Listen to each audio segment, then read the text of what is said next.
potpredsjedniče. Pa uvaženi ministre, ovaj zakon jeste jedan korak naprijed da se uvede poreska disciplina i u stvari zakon koji bi trebao da doprinese smanjenju sivog ili crnog tržišta. Ono što ja hoću da kažem, sve će ovo biti uzaludno ako i dalje budemo imali ovu strukturu na čelu poreske uprave u koju nemamo povjerenja i koja je, a ime mu ga daje, imala od koga da nauči u glavnom gradu kako treba da se manipuliše i da se na taj način zloupotrijebi položaj. A i znate da u ovoj poznatoj aferi Klap su šklapali ti klapali ti koji su na čelu poreske uprave, odnosno i zaposleni u poreskoj upravi, i da su svi vezani za ovu aferu, a da se o tome ćuti i nastao je jedan muk, a dokazi su svi tu i vidjeli ste da je juče naš kolega Nebojša Medović dao sve te izvode iz banke i fiktivne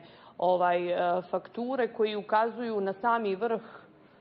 poreske uprave koja je znala i bila involvirana u sve to. A vi ste tu koji treba da kontrolišete i poresku upravu kao ministar financija i treba da otvorite oči, jer ja ne mogu da vjerujem da će neko ko je involviran u ovo sad se praviti da on disciplinuje poreske obveznike i da njih utjeruje da oni plaćaju porez. Prosto dok ne raščistite sve i dok ne bude ovih zaštićenih kojima može biti sve i kojima može biti više milionske utaje poreza, dok oni postoje, ova priča je potpuno onda gubi smisao i postaje bespredmetna i postaje nekako, da vam pravo kažem, i licemjerna, jer opet će ovi svi mali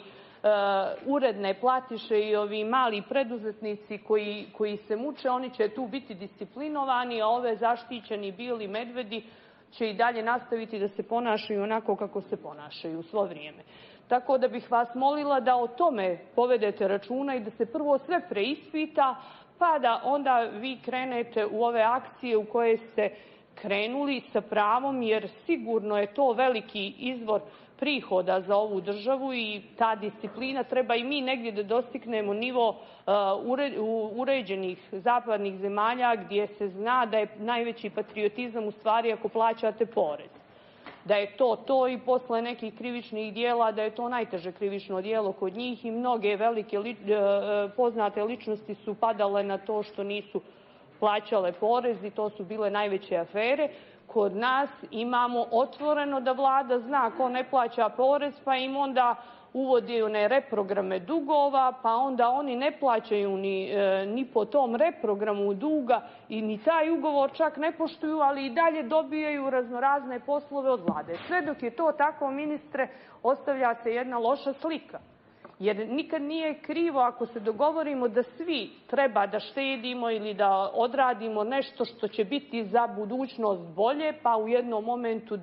da eto kažem, istegnemo kaiš, ali dok god vi imate tih koji se favorizuju, a rade protivzakonito, ne uspijevate i ne ostavljate sliku da se uopšte borite protiv sivog tržišta. Zbog toga je vrlo bitno da raščistite, ako možete, jer ja znam da su ovo vrlo moćni ljudi koji su uključeni u sve ovo i da se njima čini da su mimo zakona i kao što i jesu izgleda i mimo svih tih tokova, ali treba bogom iskupiti hrabrosti pa reći ili podnijeti ostavku i reći neću da učestvujem prosto u ovome dok se neke stvari ne raščiste, neću svoj obraz da zalažem za nešto dok ima ovih zaštićenih pa me prozivaju za to. Trebate razmisliti o tome i treba zaista da krenemo ako stvarno mislimo, jer patriotizam se mjeri i ovima, ne mjeri se patriotizam po tome koliko neko viče da je Crnogorac ili drži ruku na srcu dok svira himnu, ovamo ne plaća porez i ja te zovem i sa zadovoljstvom ih zovem poznati žiro račun patriote, jer tima kad skratite i svim ovima što ih pominjemo i u ovim aferama kad bi ih uhvatili i skratili im ovo što i priveli ih pravdi za ovo što su radili, vjerujte, ne bi oni dizali ni Crnu Goru, ni pričali ovako sve pod okriljem nekakvog patriotizma, rade što im je i na taj način brukaju sve. Tako da, ministre, prvo vi pročešljajte poresku upravu, pogledajte ko je sve tamo i ko je prozivan i šta je ko radio. Tamo ima sigurno časnih i dobrih radnika koji valjano rade svoj posao, ali sigurno ne dolaze do izražaja. I onda možete da krenete u ovo i imate podršku za ovakve akcije, s tim što ovaj SMS i ovo što ste zamislili, povedite računa, malo u našoj sredini to teže da građani se javljaju sami, ali napravite jednu kampanju i neka im to bude besplatno, da to bude nekakav oblik njihove, da i oni budu ti stalni inspektori,